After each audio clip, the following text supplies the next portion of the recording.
The heroes of this novel never had a normal childhood, mostly due to their father, who trained his children with exorbitant cruelty, justifying it by the fact that it is necessary to be well prepared for the future test. In this world there is a goddess named Grace. She bestowed sigils that grant magical powers to those she deemed worthy of them. Like the father of these two beautiful sons, for example, the sigil allows them to create weapons out of mana. Others can use it to use mana to gain incredible power. In some cases, a person can gain control over natural elements, such as lightning, tornadoes, and so on. And in very rare cases, a person can gain the ability to summon powerful beings. According to the legend, this is not all known abilities, but they are the most common. However, all magic comes at a price. The chance to gain the power of the goddess is only given after passing a challenge. A journey into the bowels of a spire filled with monsters and traps, all in exchange for the magic mark. Grace has created 6 similarly huge towers that hold terrible dangers. The main character's brother Ares was by all standards the best swordsman of his generation. He was fast, strong, and insanely talented. He passed all the mandatory practical exams better than anyone else. But all of this only slightly raised his chances of survival. Climbers enter the tower to reach its summit, but the test is conducted according to very different rules. The rooms of the spire are constantly changing places, and those who eventually find their way out do not always remember what they saw inside. All that people know about the towers is only a rough guess, and the vague memories of warriors who have been there.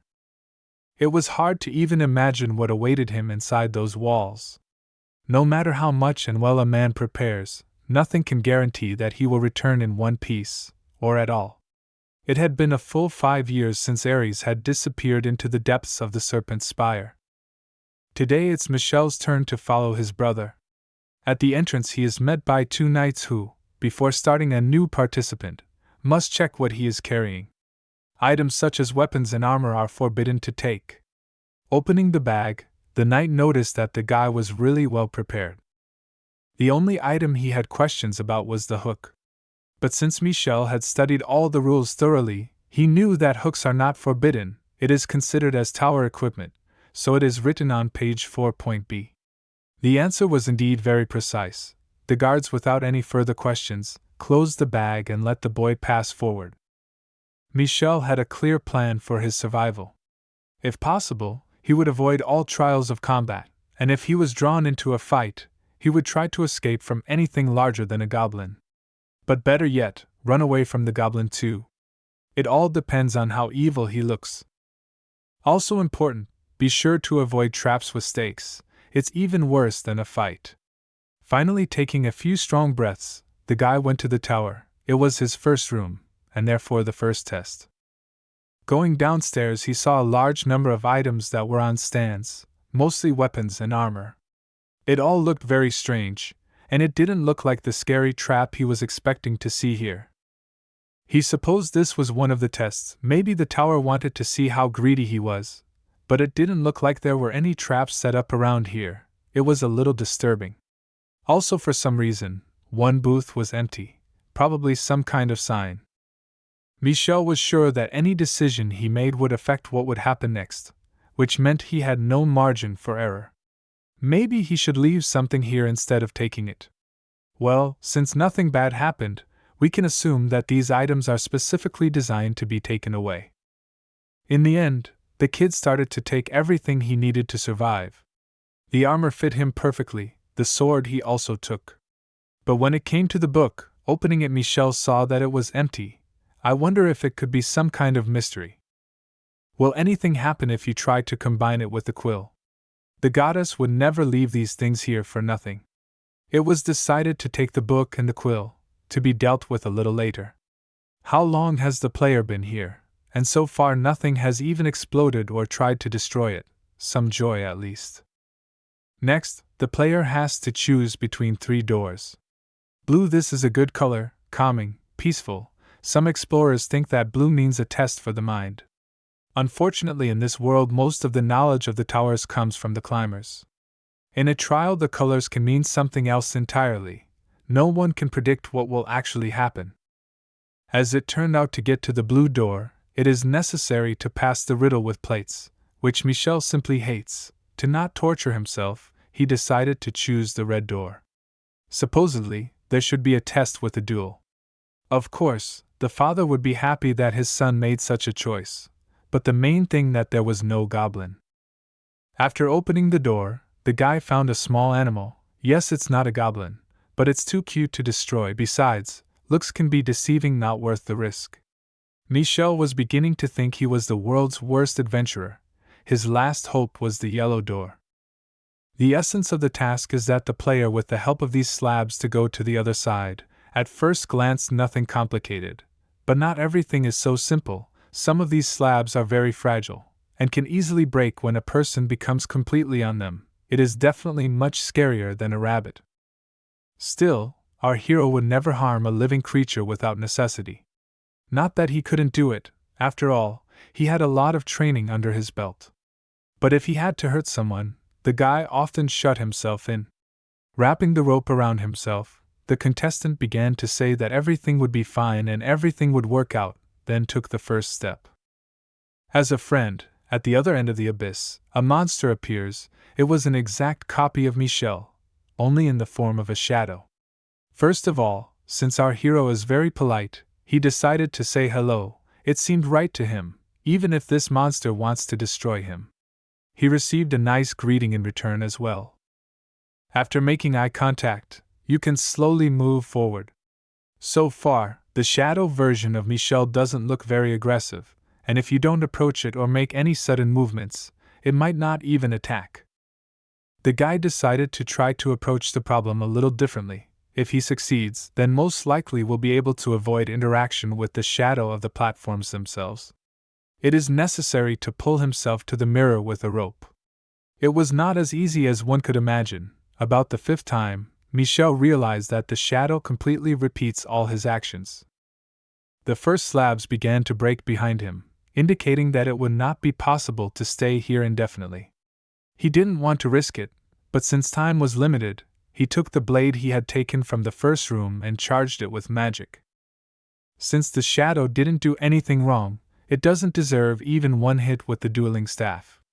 The only option left that the guy hasn't tried yet is to shoot the staff directly into the mirror. Because of the strong blast wave, he had to cover his face with his hands to keep himself safe.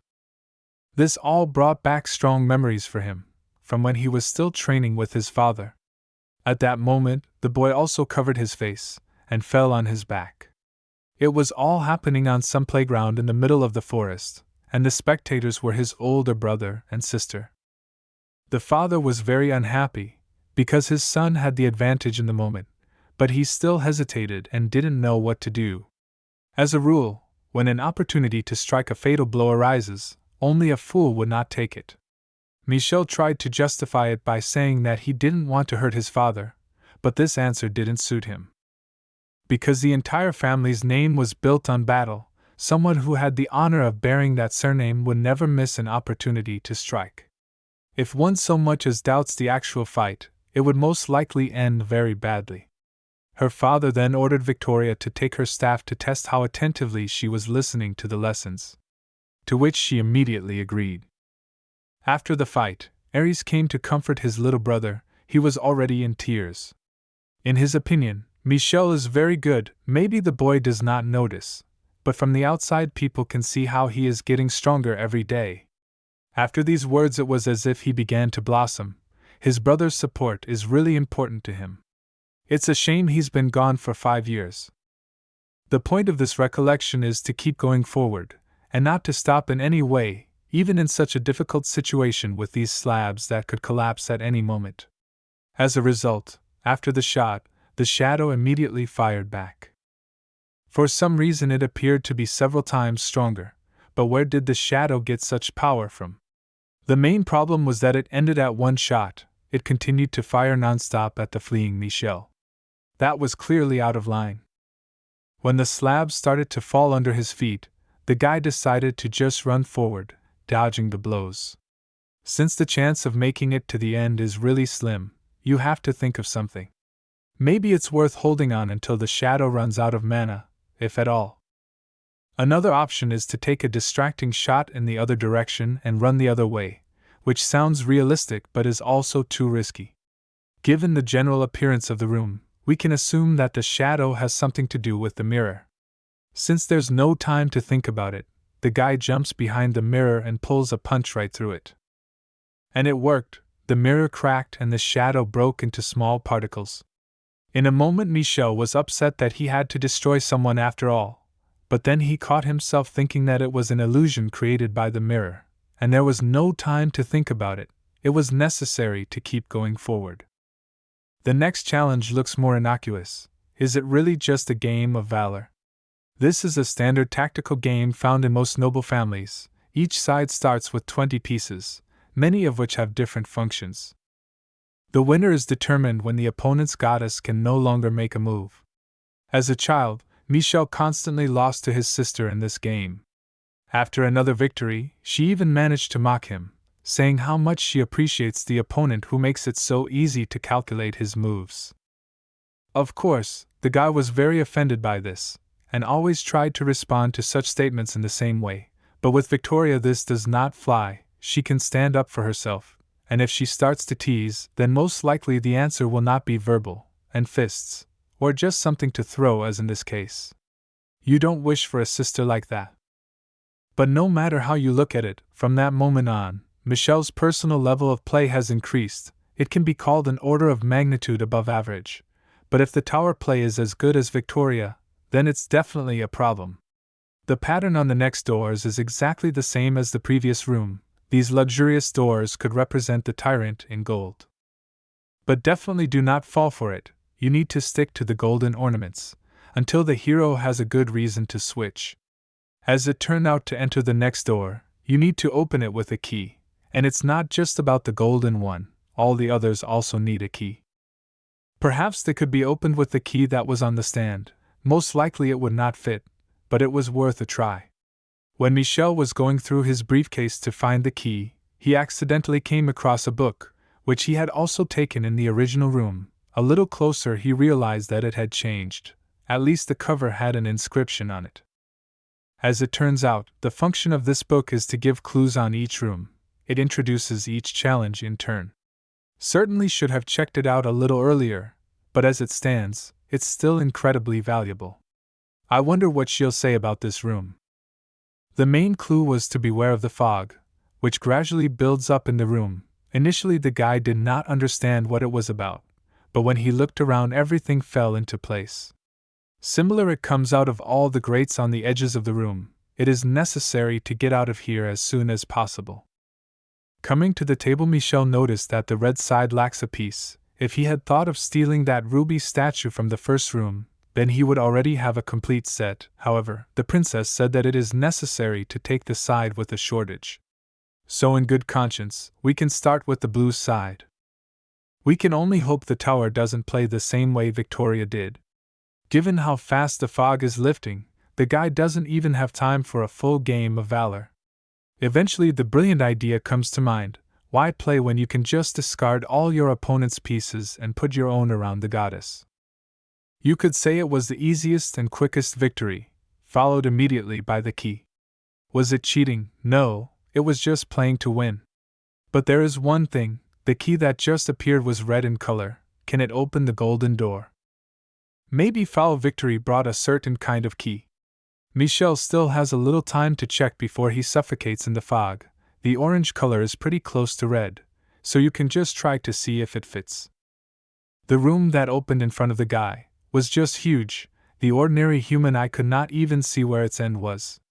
As it turned out a little later, it was inhabited by a huge monster, whose eye alone was bigger than Michel's. In the end, it was decided not to disturb this king of snakes, because it is simply impossible to compete with him. The guy carefully and leisurely went out of the threshold, and then sharply slammed the doors behind him. Literally one wrong move and he would be eaten.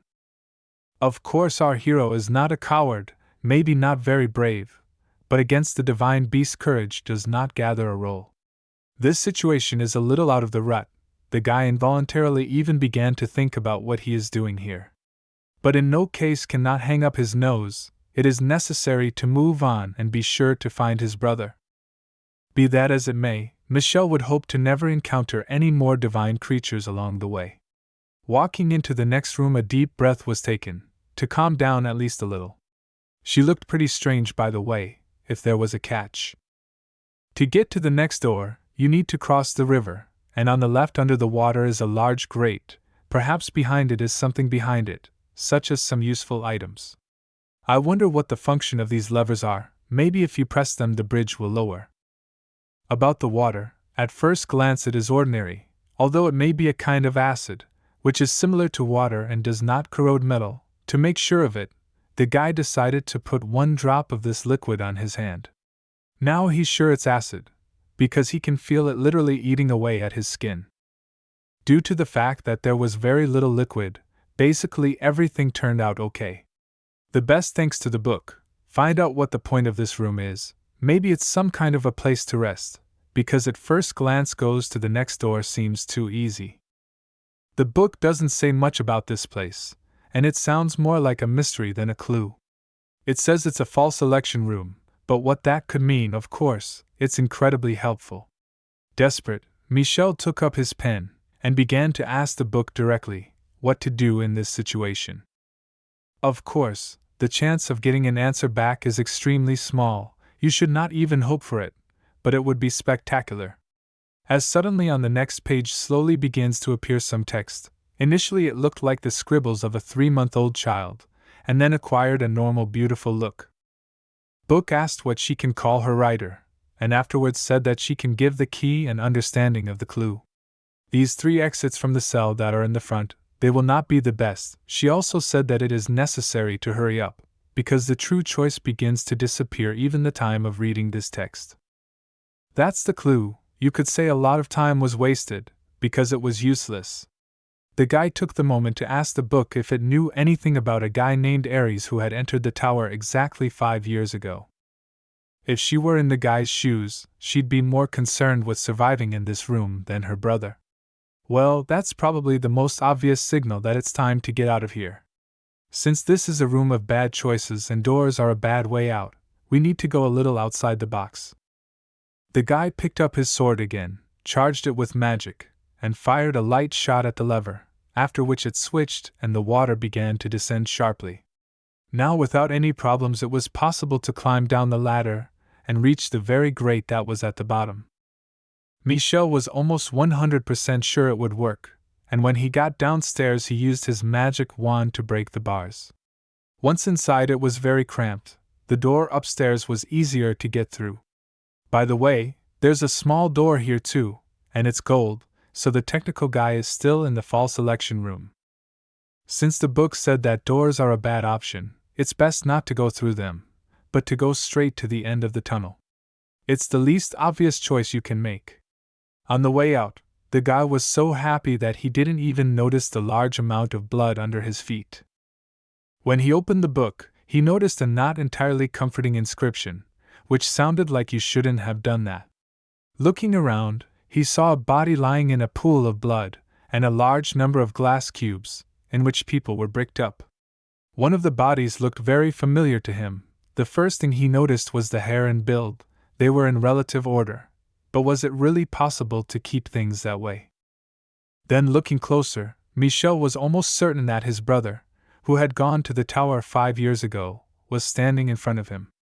Initially, the family spent days waiting for Aries to return, then it turned into weeks. Mom and Dad, because of this, quarreled more and more. Finally she left the family, and then at one point, Dad said stop waiting, it's time to act. Then Michel didn't know what he was talking about, and asked him to go back to the steeple to find her brother, because you can't leave him there alone in danger. Then the father called Aries a loser, and said that he would not let the younger one become one. Suddenly one woman in the glass cube turned out to be alive. She banged her fist on the glass, thus notifying the boy of the danger, and he was able to dodge the falling stone. Michel said confidently, "It's definitely not Aries." And after a more sober look at the man. Of course at some point the guy actually believed it could be him. But that shouldn't distract him from the traps in this room.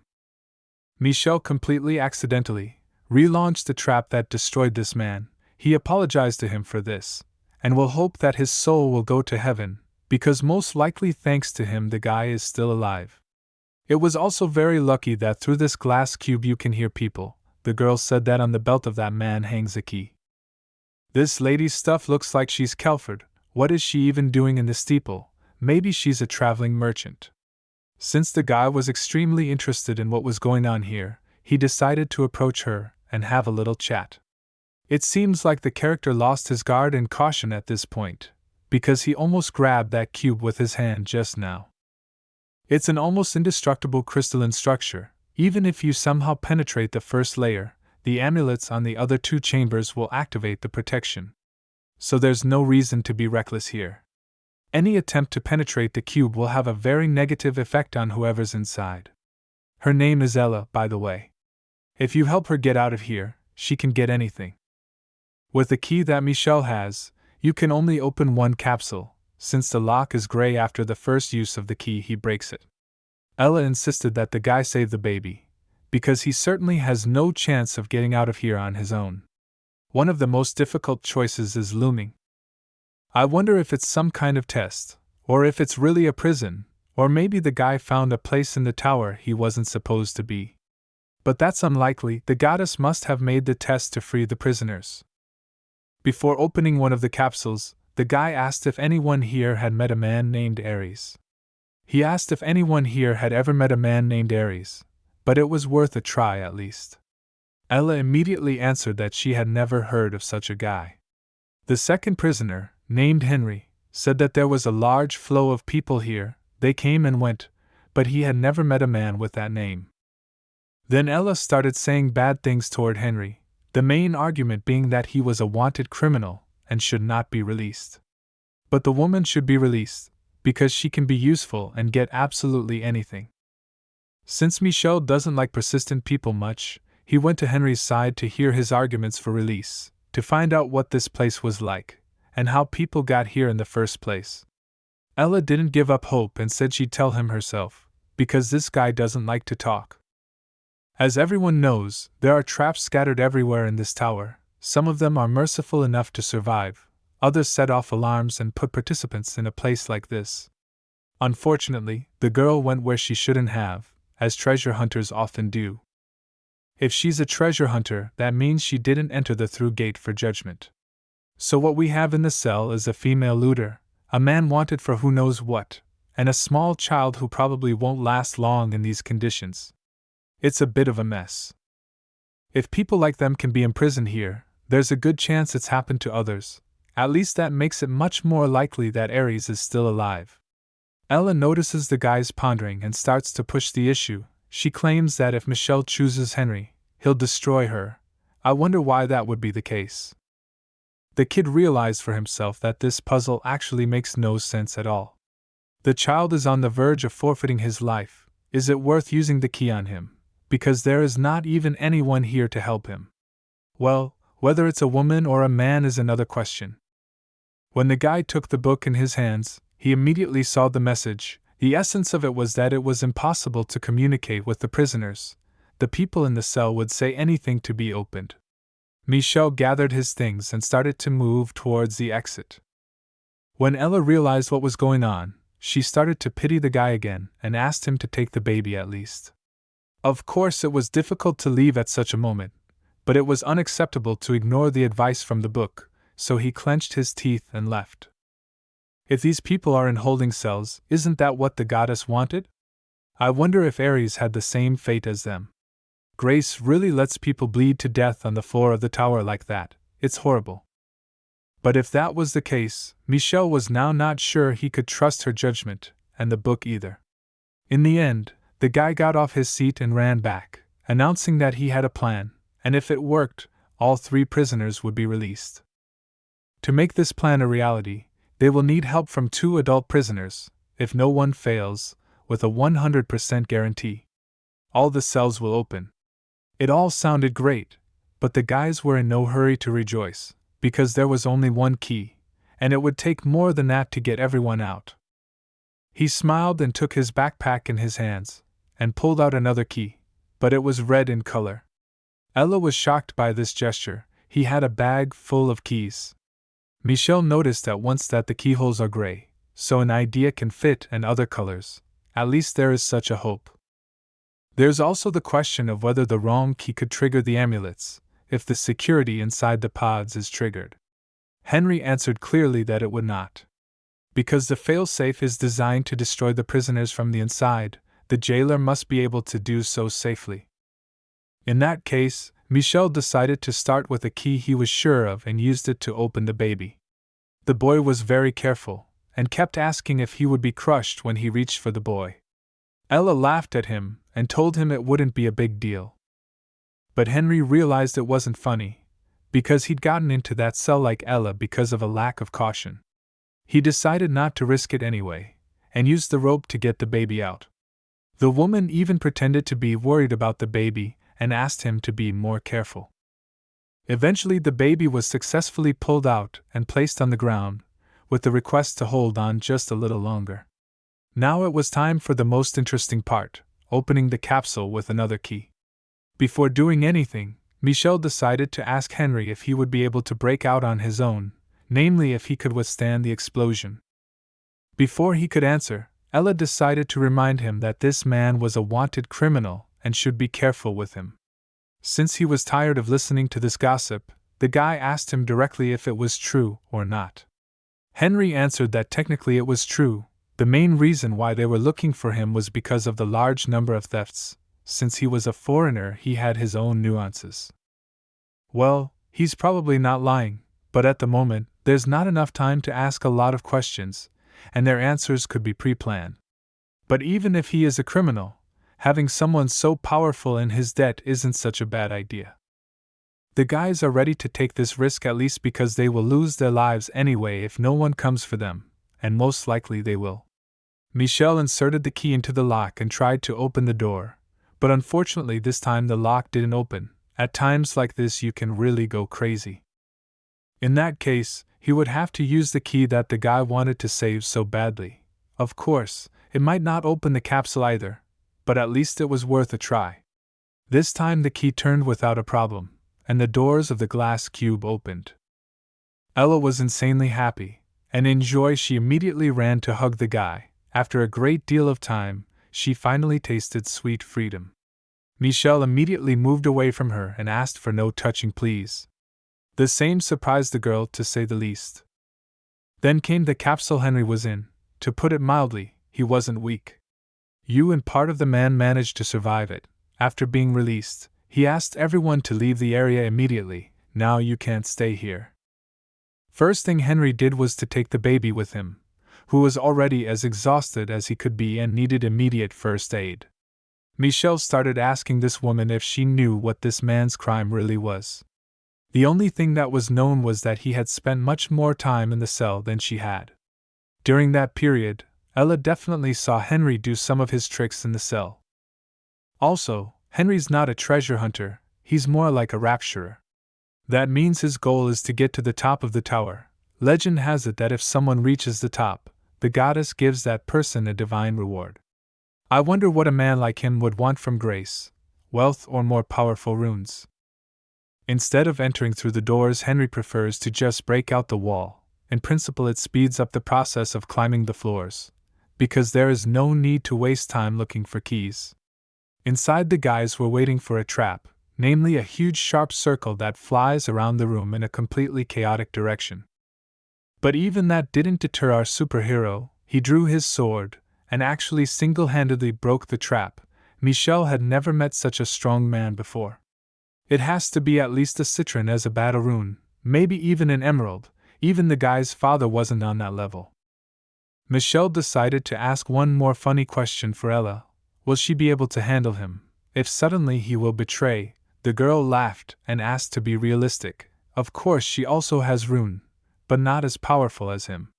It is better not to upset him, and quietly go after the professional. Friendship with him is the best chance to pass the tower alive. The most important thing a player needs to know is that the tower doesn't like it when the rules are broken. Ella assumed it was probably alive because she didn't know how to explain the ever-changing layout. Henry, in turn, has no desire to take part in conversations at all, so he continues to move on and punch holes in the walls. Ella had already realized that Michel was a very well-read guy and could talk for a long time, and she would have loved to listen, but probably she shouldn't do it now. As Henry didn't like to wait, she had to catch up with him. The next room the guys got into looked pretty nice. It had a nice cozy renovation. It's actually more like a noble manor than a camera. As a friend started a slight earthquake, a strange smile appeared on Henry's face. Apparently he's been wanting to meet the man he's about to see for a long time. This man's name is Sebastian. Henry had waited a long time for a meeting with someone from the upper management, because Sebastian was what they called a makeup artist. But Sebastian didn't seem to be happy about the meeting and considered Henry an intruder. Sebastian looked very majestic. He had big white wings and was dressed in golden majestic armor. Sebastian started chasing Henry away and throwing threats at him. Ella was watching from the corner, and Michel was next to her. Ella asked the baby to go somewhere else, because being with her was turning them into a target. Michel hoped Sebastian wasn't a real visage. Perhaps it was some kind of trick after all, and he was actually a shape-shifting monster. But it didn't matter, because they could all feel Sebastian's power. Michel wouldn't even risk facing a walled god. The visages have the power to destroy an entire nation single-handedly if they choose to do so. When the people of Feria tried to invade one of the spires, one single visage wiped them out in one night. Henry didn't expect to be confronted with makeup right now. He decided to try to turn it into a little joke. But at the same moment, an incredible force came from Sebastian's hand and pushed Henry into the wall. Michel and Ellie were very frightened. Henry stood up and began to dry his clothes. Sebastian was impressed that this kid had survived his attack unscathed. Sebastian wondered what had brought them here. Henry explained that he was only here to send a message to their goddess. The man thought Henry was a fool. He had broken through the sacred tower and dared to ask permission to speak to the goddess. But Henry did not lose his enthusiasm and thought that Sebastian had done much more damage to the place. The veil from the visage seemed to have lifted, the air pressure no longer seemed so stifling. Michel and Ellie thought that they should use this opportunity to find a way out of here, and then they remembered about the child who was left by the stairs. Talking with such high tension was a terrible move. Michel didn't even know what he was getting into here. But immediately he threw himself at the feet of the great makeup artist and started apologizing to him. Michel said that he was just going through his ordeal when he came across these travelers. He assured them that Ellie and the baby had nothing to do with the man and his requests. He humbly asked for a blessing to allow him to take the child and continue on with his quest. Sebastian became angry again and used his power against the boys. Ella rushed to save the baby, and Henry took over the attack. He bravely rushed to the boys' defense. An incredible battle began between Henry and Sebastian. They were two incredible forces. The only thing the boys could hope to do was to save themselves. Michel begged Ellie to run away from here sooner rather than later. He was only thinking about saving himself. Sebastian noticed this immediately and tried to strike at the poor boys again. Henry immediately stood up for them. And unfortunately he was injured. Michel was scared for him, but Henry just shouted at them to get out of here. Henry said it was not a bad attack for Sebastian, for he had almost destroyed his second favorite coat. Though he had even been burned in a fire much hotter than this one. Henry's words were nothing but mockery. In order to defeat Henry, Sebastian had to come up with something better. Sebastian did not lose his enthusiasm and thought that everything would be over in a heartbeat, for Henry possessed absolutely nothing. And once again a strong fight broke out between them. Ali grabbed Michel's arm and tried to take him with her. But it seems that this time Michel actually chose the side of the prisoner over the visage of the goddess. He told Ellie that if Henry lost, the makeup artist would probably come after them to finish what he started. Ellie agreed with him. And then they saw something else in the room. They were bloodthirsty monsters, and among them was the guardian of the spire. It seemed like Michel's hand was about to explode from how much power he had put into his dual staff. After all, He had already used up so much on this visage. These monsters were quite strong, and would most likely have to be fought with a fully charged rune. Michel didn't expect to face them during the test, and he wasn't sure if they would succeed. Ellie suggested that he wait here and watch the baby for a while. In the meantime, she would try to take care of the monsters. Michelle wasn't sure of her dueling staff levels, but it was likely their best chance of survival. Ellie was confident enough. However, there was something special about this room. And slimes wouldn't leave such marks on the walls unless they were probably traps. Unfortunately, Michelle's thoughts on the matter turned out to be true, and they were indeed traps. Ellie started the battle with the slugs with confidence. She seemed to be getting the hang of it. But they couldn't relax too much, because they had other things to do. Ellie continued the battle with the werewolves. Michel wanted to intervene, but he realized that he had no chance in this fight. The one he had a plan for. He grabbed the hook and threw it over the top. It wasn't his best solution, but he hoped it would be enough to help. And he seemed to have succeeded. But that wasn't the end of it, for the guardian of the spire himself was interested in them. Ellie hoped Michel was just imagining things. And in a moment he even agreed, for they had in their minds or that they could now move between any floors that came up. Michel offered to take the baby to the exit and help her with the evil monster. But Ellie said she'd take him herself. And he realized that she really cared a lot about the baby, for a person who pretended not to care. They heard the shout of a guard who promised to make them pay for their insolence. Ellie entered with him along with Dwayne's staff. She held her ground bravely, and even managed to fend off one of the guards' attacks. At that time, Michel tried to retrieve the sword that was stored in the ice. Michel managed to get the sword after all, and rushed to Ellie's aid. And looking at the sword, he saw a rusty piece of junk that almost dislocated his shoulder. Looking at the sword, he didn't even notice that a guard had appeared behind him, but Michel managed to defeat a terrible monster with the same sword. The guys were happy that they finally managed to defeat absolutely all the monsters. Ellie asked to hold the sword. Michel gladly gave it to her. And Michel thought that they had better not get lost in this room. They had to get everything they needed and get out of here as soon as possible. They found themselves in the right place.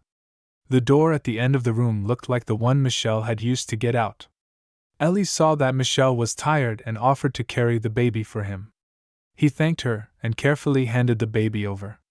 The unexpected happened, whether it seemed to want to give Michel.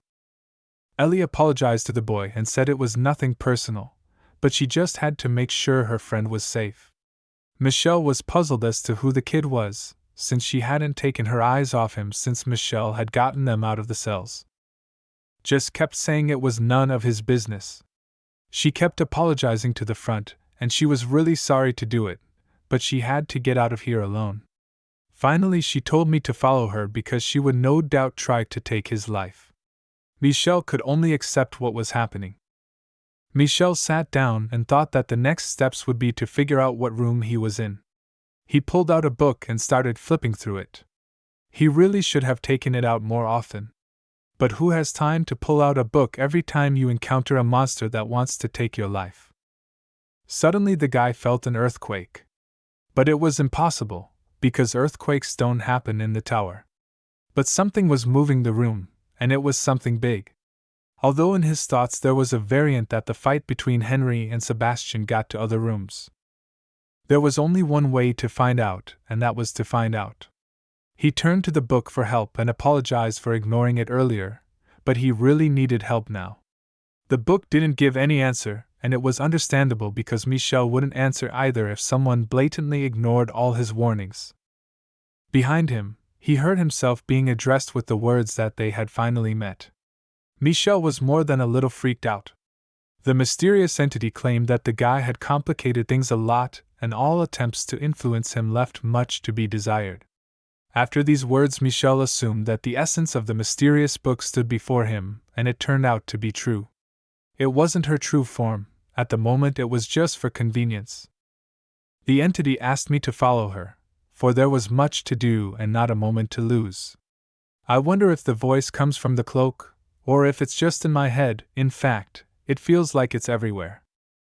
Meshali expressed his gratitude for his help, but it was inappropriate, because in the end they would both have to pay for such actions. At the moment the boys were in the sanitarium room, in the middle of it was a beautiful fountain.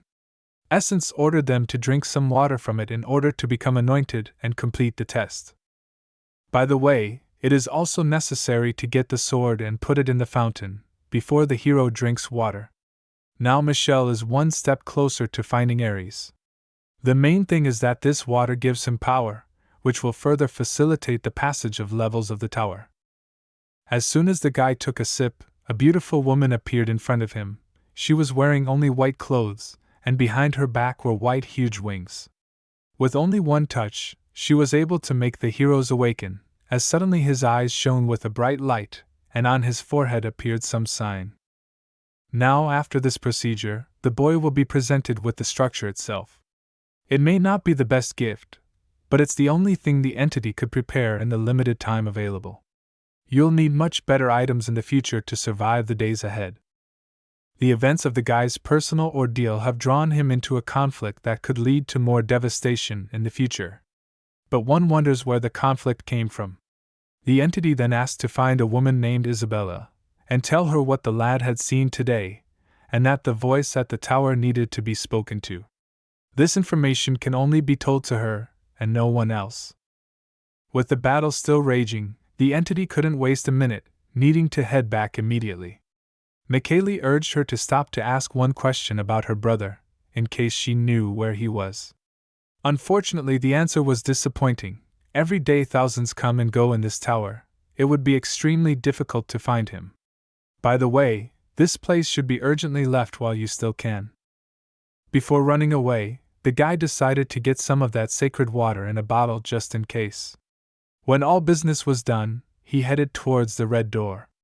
And finally freedom. You can say the guy did what many people cannot do, but unfortunately he was not able to find his brother. The main goal was not fulfilled. He was immediately met by two joyful knights. They could not believe their eyes. They had not seen anyone come out of there for years. It is a really hard task to get a Sonnestraum. The knights were more excited about the guy's return than he was. By the way, there was also a huge fair. People were walking around, relaxing, socializing, and the atmosphere was very pleasant. Of course, Michel was also offered to join the festivities while his papers were being done, but he kindly declined because he didn't like drinking and wanted to get it over with as soon as possible. Since the guy recently found a son Astra, who is legally required to serve 2 years in the academy, and then 2 more years in the army in government positions, from this moment he was enrolled in the Academy of Secret Arts Lorien Heights. Judging by the mark on his forehead, Michel will probably meet this woman in class in a few weeks. The woman's face changed immediately. Her smile disappeared. She did not want to upset Michel, but this Sonnestroika is considered to be the most useless of all that exist. With this terrible news, completely without mood, the guy got on his train and went home. The road ahead was going to be long. When he arrived, no one met him, so he had to walk home alone. Right from the threshold of the place of congratulations, the father said that he had already heard that his son had received the most terrible Sonnestroika, and then added that he knew that Michel would fail, and nothing good would come of it. Such a greeting with his son, whom he had not seen for a long time, could reflect very badly on him, and lead to consequences. Talking to her father has always been difficult. Every interaction with him is a duel. He uses words like a steel blade, aimed straight at the heart, but this time Michel will do everything not to fall for this trick, and keep in secret maximum information. If you overreact, the father will use that momentum of negativity against the guy. You have to think of it as a gradual victory, because any alignment regardless of class is a sign of strength, and in time, the guy will get more. Dad said he couldn't call the coward's sign a victory, gradual or otherwise. It was his first knee strike to piss a man off. But there is no way to react to this, lest the father get the upper hand. Since the father expected his son to fail, and not get a decent attunement, it was time to introduce his replacement. It turned out to be Victoria. Could it be that her father had decided to send her to the tower as well? Michel was shocked to say the least by the news. He even started to lose some of his self-control. When the boys grew up together, they agreed that Victoria would be her brother's subordinate and closest confidant. But when Mom left the family, everything changed dramatically. By the way, as it turned out, they weren't siblings. The father said it wasn't worth getting ahead of themselves and getting too close. He had legitimized the girl as a member of Ma Cadence, but he hadn't declared her father yet. She apologized for jumping to conclusions and said she would do her best to be the best example of what the house had to offer. Michele, during his time in the tower, had forgotten how his sister could talk so pathetically. It was disgusting to listen to sometimes. Unlike the boy, the girl managed to get a real sonistar called a summoner, which is incredibly rare and very effective in battle.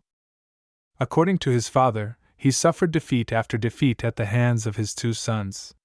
Amidst the continued disappearance of Ares and Michel's flawed sonistar, in all likelihood Victoria will be the domain of this family. He also added if the guy has any hope of accomplishing anything, maybe he should follow her. Of course, these words were very offensive, but Michel didn't let it show and said that he was pleased to meet Victoria again. As it had been quite a while since the last meeting, he also congratulated her on getting such a good synastrophe.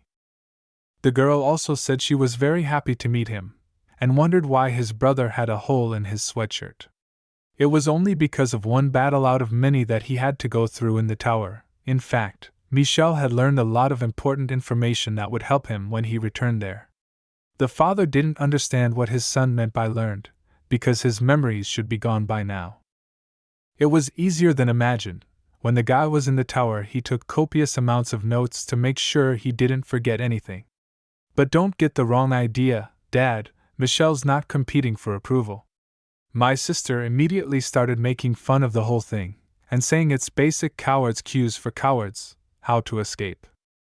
To shut her up, he threw the crystal, which was quite impressive in size, right into her hands. But the surprises didn't end there. The guy also showed off his sword that he had been given. So Michel turned out to be a worthy opponent for his sister, and proved that she still has to try to outdo him on the lute. Her father made it clear, now Victoria would have to find something more impressive on her next trip to the tower. Well, since everyone here thinks the guy is a real coward who wants nothing but luxury, he decides to go to the bathroom and then go to bed. Every night when Michel fell asleep, he had strange dreams from his childhood, as he played with his relatives, until even hard to imagine what their message was. It's been a full 2 weeks since the boy returned from the tower. Unfortunately, being the first wizard in the family does have its disadvantages. It's probably why he's having so many strange dreams. The house has a large number of books on synastrophes, but almost no books on spellcasting, even struggling to figure out how to start practicing their skill. After all, the family made a name on fighting, not as artisans or tradesmen, so it's unsurprising, might be able to find more useful information at the local bookstore. Just as suddenly Guy noticed a bright light in the next room. Turns out it was Victoria, and she's practicing hard, because it's only a week into the new school year. Her sister advised her brother to do the same if he wants to keep up with the other students. But worrying about it is obviously unnecessary, because Michel is doing her best. More worrying that Victoria hadn't buttoned her jacket in the freezer, so she could catch a cold before school. Of course, my brother's brashness was not unnoticed. Just because he's a bookworm who studies all day is no reason to forget about personal hygiene and not take a shower. Now the family can only assume that the boy was lost in the tower and could not pass his test. People regularly come to the entrance to the tower and complain that their children have not returned. At such moments, the guy feels the strongest possible desire to go back and continue the search. But you have to be patient, train and hone your spirit. By the way, strong enough to survive at the top of the tower. The week passed like a blink of an eye. Michel and her sister were on the train on their way to school. Victoria noticed her brother's pretty face, and asked him what was so funny. The boy slammed the book shut and said it was nothing. Since her sister is used to getting her own way, she started asking her brother about this magical book. Michel told her that it's just a typical magic book, connected to and almost all of the spiritual essence that exists within the serpent's spire. Since it's more like fantasy rather than reality. Victoria interjected, which of the above is true? After thinking about it, he answered that about 80% of it was true, with a possible margin of error of 3%. When the girl saw the serious look on her brother's face, she laughed. But nevertheless she asked him to show her how the book worked. The guys have a long and fun conversation, but all the benefits of this book Michel never told, when suddenly everyone saw that the next stop was Lorien Heights Academy.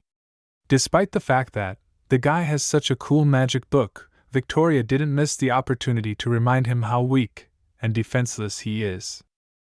That may be true, but either way, Michel is on this train, which means he's not so weak. But even that wasn't enough to stop him from making arguments. One day, Michel will get into a situation where if he sits too long and thinks about strategy, he's likely to lose his life. There's certainly a logic to it. Michel also suspects that the tower didn't like the way he was playing because the key he got after the board game led him to the room to the snake god. It's a good thing the guy didn't enter the room then, because that would have been the most reckless decision. Meanwhile, the train stopped. The passengers were informed that the train had reached the academy, and were asked to go to the grassy fields to listen to the introductory speech. Just as the guy started to say something interesting, I had to leave the train. In general, Michel madly wants to talk about what he saw and who he befriended. He especially remembers the Henry versus Sebastian fight, where two incredible forces collided. Two makeup artists fighting each other is much more disturbing than some ordinary person who manages to start a fight. You have to be very careful, because the voice said clearly, don't tell anyone about what happened, and keep it a secret. For some reason this year there were a particularly large number of students, a record number in fact. It's a sign that the goddess is watching over everyone and expecting great things from the students. Also this year, the Academy is pleased to welcome a new generation of promising candidates. The institution welcomes people from every corner of the country, and also welcomes a number of students from allied and friendly neighboring countries.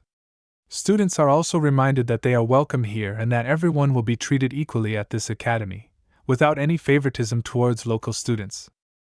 It is very interesting that they wanted to announce such a policy early on. Apparently the hatred of nations like the Edrian is too deeply rooted in the culture of this country. My father told of an incident where an Edrian student was badly beaten after pleading for his country's victory in the war against Valia. Well, how can you justify beating a student simply for expressing a different point of view?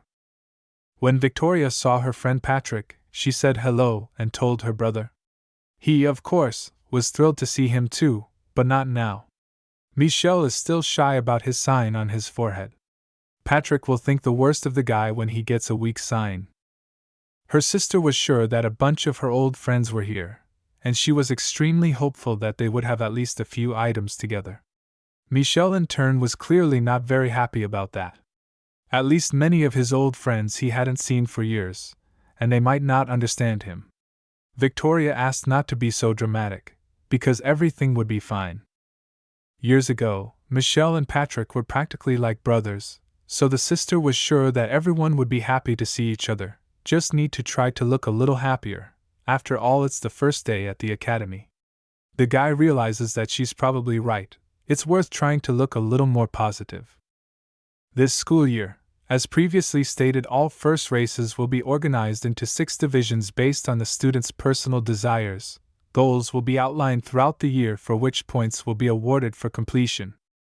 In all likelihood the guys will split up and be in completely different groups, which can be good or bad. With all of this in mind, it's time to meet the group leaders. The first to appear on stage is Professor Jack, head of the Tiger Unit, specializing in large-scale battles. The second professor's name is Isabella. She leads a snake unit that specializes in intelligence. And there are 3 other professors that the students will get to know a little later. As it turns out, Michel was personally acquainted with Isabella, which could play into his hands. The boy was upset, to put it mildly, because of his weak sign. Most likely he would remain among the healers forever. One could say he was doomed to obscurity. and students with synastrophes from other towers will be distributed according to their specialties. The students were also informed about one of the most important moments of the first year. One so-called spy will be studying on them. If a unit fails to recognize a spy by the end of the year, each participant loses 250 points. If it's that serious, you might as well try to turn in anyone who looks suspicious. And then the presenter said, if you misidentify a spy, you lose 100 points. That's terrible. Well, since everyone is already eager to meet their new classmates, the ceremony is over. At the end, they wished everyone good luck and be always on the lookout, and sang a hymn. Victoria ended up running to her old friends, and Michel started heading in a completely different direction. They even tried to call him with them, to solve the initial student problems, like to go take the uniform together, but the guy did not even come to them, saying that he had to do something urgently. They even became a little offended that interfered, so simply ignored them. He wasn't sure he was ready to see his old friends yet, and he wasn't even sure if friends was the right term yet, since he hadn't seen them in a long time, so for now it was better to focus on his personal affairs. The first thing he did was to go to Isabella's office to talk to her, and thanks to this sign we could tell where her office was. Class hadn't even started yet, and someone had already come to her door. For heaven's sake, don't knock. As it turned out, she also recognized the guy thanks to the house symbol on his glove, and told him right away that he wasn't in her class. The guy says he has a message specifically for her, but he realizes it's something that must not be obeyed. The runes behind the guy guard this room with basic precautions, so anything can be said here. Eventually he relayed to her that the voice of the tower would like to speak to her. At one point the teacher seemed to freak out and asked to speak more quietly. Now she needed to think. Isabella answered too soon. This office is protected, but not well enough for such a conversation, so she asked Michel to leave immediately, and to take precautions to protect himself. Even though the guy was very scared, he still dared to ask for more details. This cannot be done now, because the boy is in great danger, and his life is at risk. Well, what did she mean by your life is in danger? Because he didn't say much. The fact that Michel knows about the voice means it's likely he caught the attention of one or more of the makeup artists. Even if that's true, there's no need to answer out loud. Attention of this kind is most often produced by the disappearance of people. Perhaps the makeup artists themselves would not bother with it, but most likely they would send agents here to do their dirty work. The girl took out her golden key to open the secret box. She took out some silver sigils and mana crystals from there, handed it to the guy, and asked him to always keep a weapon with him. Wherever he was guarding these items was mandatory. There was almost no time to answer the stupid questions Michel was asking. Isabella promised to contact Michel at another time. He should try not to lose his life until then, and absolutely not tell anyone about today's conversation. To put it mildly, the guy was in shock. He couldn't quite realize how much trouble he was in. Even the book still hasn't answered his questions. But that's the least of his worries right now. It's necessary to be vigilant because Michel could be attacked at any time. Anyone could be a potential threat, even that seemingly ordinary student behind him. So without a second thought, the guy just takes off running. Maybe it really was an unusual student and some kind of spy. The first night has come. Michel is in the men's dormitory Phoenix. He nailed the front door to him that it was not so easy to get in. It's not much of a defense, but it's better than nothing. The guy also moved the bed to the other end of the room. That way if someone decided to blow the door open, they would be out of range. Luckily the students have safety signals on their uniforms, usually to help during combat training or to prevent accidents. He also tried to recover the runes he saw in Professor Isabel's office, but he still doesn't have the materials to activate them. That's a problem. I wonder how warlocks manage to keep filling things with mana.